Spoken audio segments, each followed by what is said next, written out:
नमस्कार, good evening, स्वागत है आप सबका। आप देख रहे हैं टॉप 5। हम 5 मिलकर आपको बताने वाले हैं सुबह से लेकर अभी तक की खबरों का पूरा अपडेट। 25 खबरें फटाफट हमारे साथ जानिए और इसके साथ कुछ बड़ी खबरों पर नजर डालिए। शुरू करते हैं टॉप 5।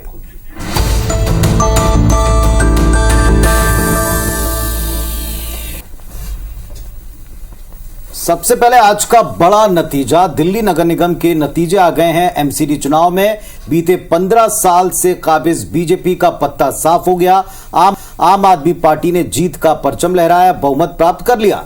आम आदमी पार्टी को 134 सीटें जबकि भारतीय जनता पार्टी को 104 सीटें हासिल हुई हैं। कांग्रेस दहाई आंकड़े तक भी नहीं पहुंच पाई। 9 सीटों से संतोष करना पड़ा है। अन्य को 3 सीटें मिलती इसमें दिख रही हैं। एमसीडी के 250 वार्ड के लिए 4 दिसंबर को वोट पड़े थे। आम आदमी पार्टी की जीत पर अरविंद केजरीवाल ने दिल्ली की जनता को धन्यवाद दिया, बधाई दी। पार्टी ऑफिस में कार्यकर्ताओं को संबोधित करते हुए कहा कि दिल्ली की जनता ने अपने बेटे, अपने भाइयों को दिल्ली की सफाई और भ्रष्टाचार खत्म करने की जिम्मेदारी दी है। हम प्रधानमंत्री मोदी के सहयोग से विकास करेंगे। कैंडिडेट्स जीते हैं, उन सब लोगों को बहुत बहुत बधाई। आम आदमी पार्टी वाले जो जीते हैं उनको भी बधाई। भारतीय जनता पार्टी वाले जो जीते हैं उनको भी बधाई। राजनीति आज तक की थी, आज तक जितनी राजनीति करनी थी कर ली। अब अपने को सबको मिलके काम करना है, सबको मिलके दिल्ली ठीक करनी है। संसद के शीतकालीन सत्र के पहले दिन बुधवार को प्रधानमंत्री नरेंद्र मोदी ने मीडिया से बात की। उन्होंने सभी दलों के नेताओं से अपील की कि वे सदन की कार्यवाही को चलने दें, बिना शोरगुल और व्यवधान के चर्चाओं को आगे बढ़ाएं। इस दौरान प्रधानमंत्री नरेंद्र मोदी ने बताया कि विश्व समुदाय में भारत का स्थान बढ़ा है। G20 की मेजबानी मिलना भारत के लिए एक बड़ा अवसर है। यह समिट सिर्फ एक कूटनीतिक कार्यक्रम नहीं है, बल्कि दुनिया के सामने भारत की क्षमता को दिखाने का एक बहुत बड़ा मौका है। इतना बड़ा देश, लोकतंत्र की जननी, इतनी विविधता और इतनी क्षमता, दुनिया भारत को जानने के लिए समझेगी, जानेगी उसे, और मदद मिलेगी दुनिया भारत को जानने में।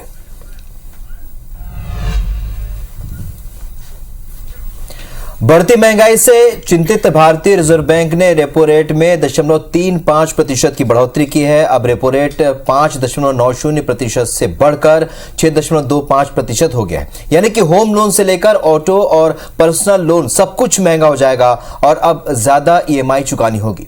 ब्याज दरों पर फैसले के लिए 5 दिसंबर से मॉनेटरी पॉलिसी कमेटी की एक मीटिंग चल रही थी। आरबीआई गवर्नर शक्तिकांत दास ने प्रेस कॉन्फ्रेंस में ब्याज दरों में से जुड़ी घोषणा की। इससे पहले सितंबर में हुई मीटिंग में ब्याज दरों को 5.4% से बढ़ाकर 5.90% किया गया था। मॉनेटरी पॉलिसी की मीटिंग हर 2 महीने में होती है और इस वित्त वर्ष की पहली मीटिंग अप्रैल में हुई थी। तब आरबीआई ने रेपो रेट को 4% पर स्थिर रखा था। बीजेपी सांसदों को समीक्षा बैठक में नहीं बुलाने को लेकर सांसद सुनील सोनी के बयान पर सीएम भूपेश बघेल ने पलटवार किया है। मुख्यमंत्री ने कहा है कि सुनील सोनी खुद बता दें कि वे किस तरह आमंत्रण चाहते हैं। पहले भी उन्हें आमंत्रित किया गया था लेकिन वो नहीं पहुंचे। आपको बता दें कि सुनील सोनी ने मंगलवार को कहा था कि समीक्षा बैठक में सांसदों को नहीं बुलाया जाता है। जब मुख्यमंत्री बैठक बुलाए तो सांसदों को सूचना किस प्रकार से देना है, जब अधिकारियों के माध्यम से सूचना दी गई तो उसको ठीक नहीं माना, तो फिर किस प्रकार से बुलाया जाए अब तक मुझे समझ नहीं आया। वो बता देते किस प्रकार से बुलाना है, कि सर के बल जाके उसको निमंत्रण देना है, कि लेट के जाके सूचना देना है। बढ़ते हैं आगे। भेंट मुलाकात में गरियाबंद पहुंचे सीएम भूपेश बघेल का एक अनोखा अंदाज देखने को मिला। वे आज जीवन देवांगन के पान की दुकान में पहुंचे और पान खाए। जीवन देवांगन 300 तरह के पान बनाते हैं। सीएम ने जीवन देवांगन को छत्तीसगढ़ का गौरव बताया है। उन्होंने कहा है कि जब प्रदेश अध्यक्ष था तब पान खाने यहीं आता था। और अगली खबर कांकेर से है, जहां भानु प्रतापपुर उपचुनाव की कल काउंटिंग होनी है। सुबह 8 बजे से मतगणना शुरू होगी, जिसको लेकर प्रशासन की तरफ से तैयारी पूरी कर ली गई है। आपको IBC 24 ये बताना चाहता है कि पीजी कॉलेज में बनाए गए स्ट्रांग रूम में 14 टेबल में 19 राउंड में मतगणना होगी। वहीं रिजल्ट से पहले मंत्री अमरजीत भगत ने कहा है कि भानु प्रतापपुर में कांग्रेस अपना पुराना रिकॉर्ड तोड़ देगी। पिछला रिकॉर्ड तो टूटेगा, जो 26,000 था ना उससे क्रॉस करेंगे, उसी के आसपास रहेंगे, बहुत ज़्यादा तो नहीं। बीच में कुछ लोग डिस्टर्ब कर दिए, नहीं तो एक तरफा था, उसमें भारतीय जनता पार्टी चाल चली है और आदिवासियों के खिलाफ भड़काने का काम करी है। तो बड़ी बात है कि सर्व आदिवासी समाज के कैंडिडेट के खड़े होने के बाद भी क्या इतनी बड़ी जीत होगी, लेकिन दावे इसी तरफ हैं। भानु प्रतापपुर उपचुनाव के नतीजे कल सुबह 8 बजे से आपको IBC24 पर सबसे पहले दिखेंगे। नतीजे से पहले कांग्रेस बीजेपी एक दूसरे को घेर भी रही है और दावे भी कर रही है। इसी क्रम में कैबिनेट मंत्री कवासी लखमा भानु प्रतापपुर के परिणामों को लेकर कांग्रेस की जीत का दावा इस अंदाज में करते नजर आए। उनका कहना है पहले से कहीं ज्यादा प्रचंड बहुमत वाली जीत यहां दिखेगी। भानु प्रतापपुर का चुनाव मनोज मांडवी के लोकप्रियता उसका धर्मपत्नी को हम कांग्रेस पार्टी टिकट दिया है। भूपेश बघेल बस्तर में जितना काम 15 साल में रमन सिंह नहीं किया वो काम करके दिखाया, उसके लिए हम कांग्रेस पार्टी चुनाव जीतेगा। तो वहीं छत्तीसगढ़ में आरक्षण के मुद्दे सियासत कम होने का नाम ही नहीं ले रहे हैं। अब तक राज्यपाल ने विधानसभा से पास विधेयक पर हस्ताक्षर नहीं किए हैं, जिस पर मंत्री कवासी लखमा ने कहा है कि राज्यपाल आज नहीं तो कल साइन जरूर करेंगी। राज्यपाल अनुसुईया उइके से पूरी उम्मीद है। उन्होंने केदार कश्यप पर निशाना साधते हुए कहा कि केदार कश्यप के पेट में दर्द क्यों हो रहा है, साथ ही उनके लिए उन्होंने दवा भेजने की बात भी यहां पे कही। राज्यपाल के जो मंशा है, उसका भाव है, 20,000 लोगों से मिली है, इसमें कोई राय नहीं है, कोई शक नहीं है। तो राज्यपाल ने आज नहीं तो कल करेगा। केदार कश्यप को अभी जल्दी अगर पेट दर्द होगा तो मैं उसका पेट दर्द का गोली भेज दूंगा।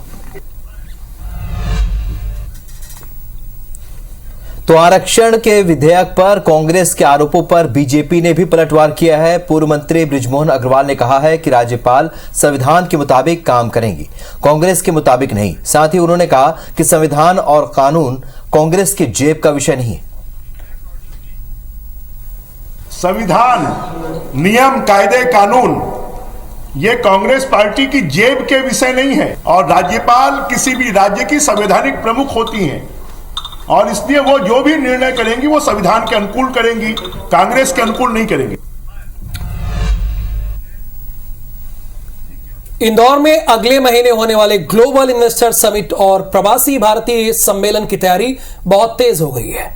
आज सुबह मुख्यमंत्री शिवराज सिंह चौहान ने समिट की तैयारियों को लेकर यूएसए के उद्योगपतियों और फ्रेंड्स ऑफ एमपी से वीडियो कॉन्फ्रेंसिंग के जरिए चर्चा की। मुख्यमंत्री ने यह कहा कि मध्य प्रदेश में प्राकृतिक संपदा बहुत भरपूर है, बिजली, सड़क, पानी समेत उद्योगों के लिए सभी बुनियादी सुविधाएं यहां पर उपलब्ध है। मध्य प्रदेश पावर सरप्लस राज्य है। हम मध्य प्रदेश में Omkareshwar floating solar power plant लगा रहे हैं। फार्मा सेक्टर में मध्य प्रदेश ने बहुत ही बेहतरीन काम किया है। चंबल में अटल प्रोग्रेस वे बना रहे हैं। सीएम शिवराज सिंह चौहान ने कहा कि निवेशकों को जो सुविधाएं चाहिए वो सारी सुविधाएं उन्हें मध्य प्रदेश में मिलेगी। जन संपदा, प्राकृतिक सौंदर्य से भरपूर प्रदेश है।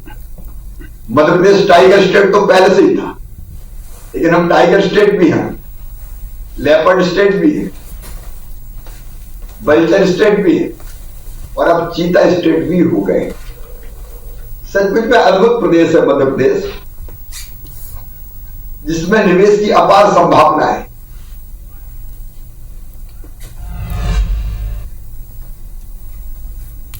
इंदौर के नवीन लॉ कॉलेज की प्रोफेसर डॉक्टर फरहत खान की एक और विवादित किताब कॉलेज की लाइब्रेरी में मिली है।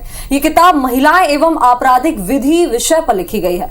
बताया जा रहा है कि इसमें हिंदू स्त्रियों और देवी देवताओं के खिलाफ अभद्र टिप्पणी की गई है। कॉलेज के लिए 2018 में इस किताब को खरीदा गया था। छात्रों ने इस किताब को भी जांच कमेटी को सौंप दिया है। इधर कल पहली विवादित किताब के मामले में एफआईआर दर्ज की गई, तो वहीं राज्यसभा सांसद विवेक तन्खा ने इस पर ट्वीट कर कहा कि वे कानूनन सिद्धांतों के तहत इस किताब का विरोध करते हैं, लेकिन यह भी सही नहीं कि प्रदेश सरकार पुलिस के सहारे अपने एजेंडों को पूरा करने में लग जाए। और कांग्रेस का यह भी आरोप है कि बीजेपी सरकार 18 सालों से क्या कर रही थी। ऐसी विवादित किताबें विश्वविद्यालय की लाइब्रेरी तक कैसे पहुंच गई। उधर बीजेपी नेताओं का कहना है कि सरकार पूरी ईमानदारी से जांच कर रही है और किसी भी दोषी को बख्शा नहीं जाएगा। के सामने चर्चा की, इसमें जो भी दोषी व्यक्ति होगा उसमें कड़ी से कड़ी कार्रवाई की जाएगी, किसी दोषी व्यक्ति को छोड़ा नहीं जाएगा। मध्य प्रदेश की पूर्व मुख्यमंत्री और भाजपा नेत्री उमा भारती आज अल्प प्रवास में धार्मिक नगरी रतनपुर पहुंची। यहां उन्होंने मां महामाया और भैरव बाबा मंदिर का दर्शन किया और देश की खुशहाली की कामना भी की। उमा भारती सड़क मार्ग के जरिए अमरकंटक के सीधे रतनपुर पहुंची थी। पहले सिद्ध शक्तिपीठ मां महामाया मंदिर में उन्होंने विधि विधान से पूजा की और यहां पे दर्शन किए माता के और मंदिर परिसर का भ्रमण भी किया। उमा भारती इसके बाद भैरव बाबा मंदिर पहुंची। इस दौरान मीडिया से सीधे चर्चा नहीं की, लेकिन उन्होंने मीडिया के सवाल पर जरूर अपनी शराबबंदी के अभियान को आगे भी जारी रखने और इसकी लड़ाई लड़ने की बात कही है। मंदिर दर्शन के बाद उमा भारती वापस अमरकंटक के लिए रवाना हो गई। बता दें कि उमा भारती अज्ञातवास पर बीते कुछ समय से अमरकंटक क्षेत्र में है। और इस वक्त सारे प्रदेश और देश की नजरें बैतूल के मांडवी गांव के बोरवेल में गिरे 8 साल के मासूम के रेस्क्यू पर भी हैं।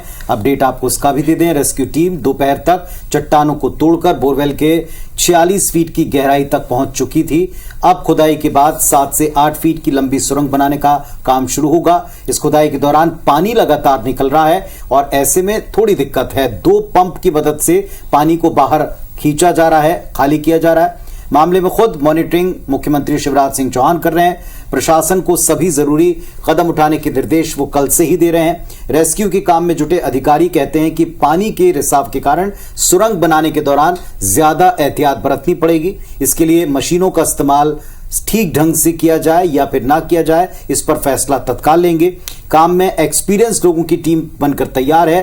टीम हल्की ड्रिल मशीनों के इस्तेमाल से सुरंग बनाएगी ताकि कोई नुकसान बच्चे को ना हो। मध्य प्रदेश के ग्वालियर जिले के सोन चिरैया अभ्यारण्य और वन क्षेत्र में तेजी से अवैध उत्खनन का कार्य बढ़ रहा है, यानी हो रहा है। असल में केंद्र और राज्य सरकार ने अभ्यारण्य के 100 वर्ग किलोमीटर से ज्यादा का क्षेत्र मुक्त कर दिया था, यानी खाली कर दिया था, जिसके कारण यहां तेजी से उत्खनन बढ़ रहा है। हालांकि प्रशासन और वन विभाग कार्रवाई की बात कर रहा है, तो वहीं कांग्रेस प्रशासन की कार्यशैली पर सवाल खड़े कर रही है। आपको यह भी बता दें कि सोन चिरैया अभ्यारण्य एवं वन क्षेत्र में सशस्त्र माफिया बेखौफ होकर सफेद पत्थर का अवैध खनन कर रहे हैं। यहां के आसपास गांव की पहाड़ियों से भी दिन रात सफेद पत्थर निकाला जा रहा है, लेकिन इस अवैध खनन को रोकने के लिए करीब 15 किलोमीटर के दायरे तक पुलिस और वन खनिज विभाग का कोई भी अधिकारी कार्रवाई नहीं कर रहा है, और इसीलिए यह हमारी अहम खबर बनी है। बात छत्तीसगढ़ के बलरामपुर की करते हैं, जहां पर स्वच्छ भारत मिशन के तहत कचरा कलेक्शन की योजना दम तोड़ती नजर आ रही है। दरअसल गांव को साफ रखने के लिए शासन ने जिले के 118 ग्राम पंचायतों को कचरा कलेक्शन के लिए 1 लाख रुपए की लागत से 2 रिक्शा उपलब्ध करवाए थे। साथ ही कचरा यार्ड भी लाखों रुपए खर्च कर बनवाया गया था। योजना के तहत महिला समूहों को रिक्शा देकर उनसे कचरा कलेक्शन करवाना था और कचरा यार्ड में कचरा डंप कर जैविक खाद बनाई जानी थी, लेकिन प्रशासनिक अफसरों ने इस ओर ध्यान नहीं दिया, जिससे अब लाखों के रिक्शे खड़े खड़े जंग खा रहे हैं। जरहाडी गांव की सरपंच का कहना है कि पंचायत सचिव ने इस ओर कोई पहल नहीं की, वहीं जनप्रतिनिधि इसे प्रशासन की लापरवाही करार दे रहे हैं। उधर मामला उजागर होने के बाद जिम्मेदार अधिकारी अब महिला समूहों को ट्रेंड कर योजना का संचालन करवाने की बात कह रहे हैं। तो इधर छत्तीसगढ़ ओलंपियाड के 3 दिनी कार्यक्रम में अपनी प्रतिभा दिखाने बस्तर पहुंचे खिलाड़ियों को बड़ी परेशानी का सामना यहां पे करना पड़ा। यहां पहुंचने पर ना तो उनकी भोजन की कोई व्यवस्था की गई थी, ना ही बेहतर तरीके से रुकने का कोई इंतजाम किया गया था। सबसे मुश्किल महिला खिलाड़ियों को हुई, जो अलग अलग जिलों से देर शाम यहां पे पहुंची थी। यहां उन्होंने ठहराया गया, वहां लाइट भी नहीं थी। 3000 लोग एक ही परिसर में उतर गए और भोजन के लिए यहां उन्हें घंटों परेशान होना पड़ा। हंगामे के बाद खाने का इंतजाम किया गया, लेकिन बार बार राशन खत्म होता रहा और कई लोग भूखे ही पेट यहां पे सो गए। आपको बता दें कि 14 से 40 साल की उम्र के खिलाड़ी 3 दिनी आयोजन में विभिन्न खेल में शामिल होने के लिए यहां पे पहुंचे हैं, लेकिन खिलाड़ियों की फरियाद सुनने वाला कोई भी जिम्मेदार अधिकारी मौके पर नहीं था। और अब खबर मौसम से जुड़ी। मध्य प्रदेश में सर्द हवाओं ने ठंड बढ़ा दी है। पश्चिमी और दक्षिणी हवाओं के कारण लगातार प्रदेश के तापमान में गिरावट हो रही है। प्रदेश में दिन के तापमान की बात करें तो करीब 3 डिग्री की गिरावट यहां पर दर्ज की गई है। वहीं राजधानी भोपाल में दिन भर बादल छाए रहे। यहां दिन का तापमान 25.6 डिग्री सेल्सियस दर्ज किया गया, जबकि रात का तापमान 15 डिग्री दर्ज किया गया। वहीं मौसम की माने तो अगले 1 सप्ताह में कड़ाके की ठंड पड़ने के आसार मौसम विभाग ने यहां पर जता दिए हैं। इधर छत्तीसगढ़ में हाथियों का उत्पात दिन ब दिन बढ़ता ही जा रहा है। लोरमी में एटीआर के पास करीब 43 हाथियों का एक झुंड पहुंच गया, जिससे वहां के लोगों में दहशत का माहौल है, वो डरे हुए हैं। वहीं बात करें पेंड्रा के मरवाही वन मंडल की, तो यहां भी 43 हाथियों का दल पहुंचा है। हाथी ग्रामीणों की फसल और घरों को नुकसान पहुंचा रहे हैं। हाथियों के उत्पात को देखते हुए वन विभाग की टीम लगातार निगरानी कर रही है। इधर पत्थल गांव में भी हाथियों ने जमकर उत्पात मचाया है। यहां खलियान में रखे सैकड़ों बोरी धान को हाथी चट कर गए, यानी खा गए। मौके पर मौजूद वन विभाग की टीम ने किसानों को सतर्क रहने के लिए कहा है। इधर ये क्रम पत्थल गांव में भी दिखा है। पत्थल गांव में भी हाथियों के उत्पात से ग्रामीण बेहद परेशान है। 40 हाथियों का दल यहां घूम रहा है। दल ने तमता, खरकट्टा गांव और 4 अन्य गांव में दर्जनों किसान के खलिहान में धान को चट कर लिया है। यहां तमता गांव में 3 घरों में क्षतिग्रस्त करने के बाद काफी नुकसान देखा गया। ग्रामीणों में इस बात को लेकर बड़ी दहशत है। रात में जागकर वो अपनी सुरक्षा कर रहे हैं। फसल के नुकसान की वजह से किसान कर्ज पटाने को लेकर, घर चलाने को लेकर भी चिंतित हैं। वन विभाग अफसर जो हैं इसमें कृपा सिंधु कहते हैं कि हाथियों को तमता, खरकट्टा, बालाझार क्षेत्र में रिहायशी इलाके में कड़ी मशक्कत के बाद खदेड़ चुके हैं, लेकिन हाथियों का दल है कि बार बार लौट आया, नुकसान किया है। अब वन विभाग ग्रामीणों को सतर्क रहने की समझाइश दे रहा है। जशपुर के घाघरा गांव में आग से 11 मोटरसाइकिल जलकर खाक हो गई हैं। दरअसल विधायक विनय भगत के पिता राम भगत के पुण्यतिथि कार्यक्रम में 30 से 40 गांव के हजारों लोग यहां पे जुटे हुए थे और इस दौरान एक जगह रखी हुई बाइक और स्कूटी में अचानक आग लग गई, जिससे सभी वाहन जलकर खाक हो गए हैं। फिलहाल पुलिस आग लगने की वजह का पता लगाने में जुटी हुई है। बात ग्वालियर की करते हैं, जहां की जीवाजी क्लब पर पुलिस ने छापेमार कार्रवाई की और जुआ खेलते हुए 11 व्यापारियों को पकड़ा है। बता दें कि जीवाजी क्लब के गेस्ट हाउस की जिम्मेदारी संभालने वाले और जीवाजी क्लब के सदस्य राकेश गुप्ता 4-4 हजार रुपए एक कमरे में लेकर जुआ खिलवा रहे थे। पुलिस ने मौके से 3,30,000 रुपए और ताश की गड्डियां बरामद की हैं। पुलिस अधीक्षक अमित सांगी का कहना है कि जीवाजी क्लब में अवैध रूप से जुआ खेले जाने की लगातार सूचना मिल रही थी, जिसके बाद ये कार्रवाई की गई है। फिलहाल पुलिस ने सभी आरोपियों को जमानत पर छोड़ दिया है। धार के नौगांव में मंगलवार शाम हुई चेन स्नैचिंग की वारदात का सीसीटीवी फुटेज अब सामने आ गया है। राधानगर की रहने वाली पीड़िता पूनम अपने परिवार के साथ शादी समारोह से पैदल घर आ रही थी। इसी बीच धार नागदा मार्ग पर बाइक सवार 2 बदमाशों ने झपट्टा मार के पूनम के गले से सोने का हार खींच लिया। महिला कुछ समझ पाती इससे पहले ही बदमाश वहां से 9-11 हो गए। पीड़ित महिला के मुताबिक हार करीब 7 तोले का है, जिसकी कीमत लाखों में है। पूरी वारदात वहां लगे एक सीसीटीवी कैमरे में रिकॉर्ड हो गई है, जिसके आधार पर पुलिस ने जांच शुरू की है। पुलिस जल्द ही आरोपियों की गिरफ्तारी का दावा कर रही है। भोपाल में राष्ट्रीय पक्षी मोर के मांस के साथ वन विभाग की उड़नदस्ता टीम ने एक युवक को पकड़ा है। दरअसल मुखबिर की सूचना पर वन विभाग ने पुलिस के साथ ऐशबाग स्टेडियम के पास चेकिंग की। चेकिंग के दौरान आरोपी युवक वारिस मोहम्मद खान को रोका गया। युवक की बाइक की चेकिंग की गई तो डिग्गी से करीब 3.5 किलो मोर का मांस मिला। हालांकि बाद में सामने आए एक सीसीटीवी फुटेज में एक नकाबपोश व्यक्ति वारिस मोहम्मद खान की बाइक की डिक्की में एक प्लास्टिक का बैग रखते हुए नजर आ रहा है। मामले में युवक को फंसाने के लिए साजिश की भी आशंका यहां पर जताई जा रही है। फिलहाल पुलिस ने राष्ट्रीय पक्षी के शिकार और अवैध परिवहन का मामला दर्ज कर लिया है और जांच के बाद आगे की कार्रवाई की बात कही है। तो इधर पन्ना में एक बाघ की संदिग्ध हालत में मौत हो गई है। उत्तर वन मंडल के विक्रमपुर की तिलगवा बीच में बाघ के गले में फंदा कसा हुआ पाया गया है। 4 दिन तक बाघ का शव पेड़ से लटका रहा। इस घटना की सूचना मिलते ही कई बड़े अधिकारी मौके पर पहुंचे। मामला शिकार से जुड़ा भी हो सकता है, ऐसी आशंका जताई जा रही है। इसलिए बाघ की मौत को संदिग्ध मानकर वन विभाग जांच भी कर रहा है। माना जा रहा है कि देश की यह पहली ऐसी घटना होगी जब किसी बाघ की फांसी लगने से मौत हुई है। देर रात में एक शेर के मृत्यु की खबर मिली थी और सुबह देखने पे उसमें फंदा लगा हुआ मिला है। तो अभी डॉग स्क्वाड सतना और पन्ना राष्ट्रीय उद्यान के डॉग स्क्वाड ने अभी उसको सूंघ के और वो अभी ट्रैक पे गई हुई है।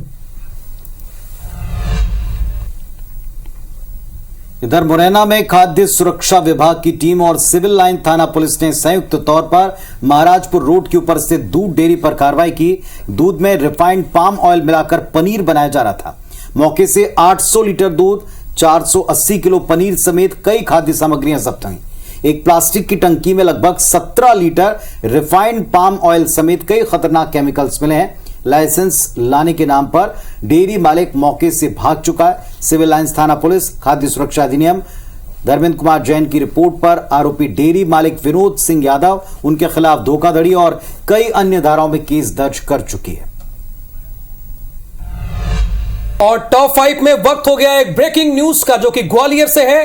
लूट के आरोपी के घर पर बुलडोजर चला है। डबरा में व्यापारी के साथ 35 लाख रुपए की लूट हुई थी। घटना के बाद से आरोपी भागा हुआ था। आरोपी संतोष चौहान के घर को प्रशासन ने ढा दिया है, गिरा दिया है, जिसकी तस्वीरें आप IBC 24 के जरिए देख पा रहे हैं। लूट के आरोपी के घर को गिरा दिया गया है, जमींदोज कर दिया गया है। घटना के बाद से आरोपी संतोष भागा हुआ था, फरार हुआ था। सबसे पहले ये तस्वीरें आप IBC 24 के जरिए देख पा रहे हैं। प्रशासन ने आरोपी संतोष चौहान के घर को गिरा दिया है। 35 लाख की लूट का मामला था। तो चलिए इसी बीच एक और बड़ी खबर चिरमिरी से आ रही है। आपको बता दें, जहां पे अंतर्राज्यीय उठाईगिरी गिरोह के 2 सदस्य गिरफ्तार हुए हैं। आरोपियों ने 11 लाख की यहां पे उठाईगिरी की थी। चिरमिरी, कवर्धा सहित कई जगहों पर इन्होंने उठाईगिरी की वारदात को अंजाम दिया था। लूट और चोरी की वारदातों को भी अंजाम दिया था और 2 आरोपी गिरफ्तार हुए हैं। तो ये तस्वीरें भी आप देख रहे हैं अपनी टीवी स्क्रीन पर IBC 24 के जरिए।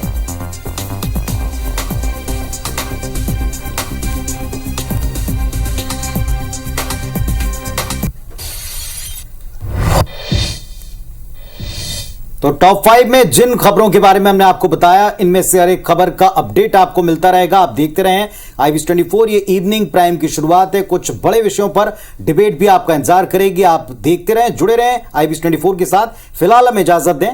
नमस्कार।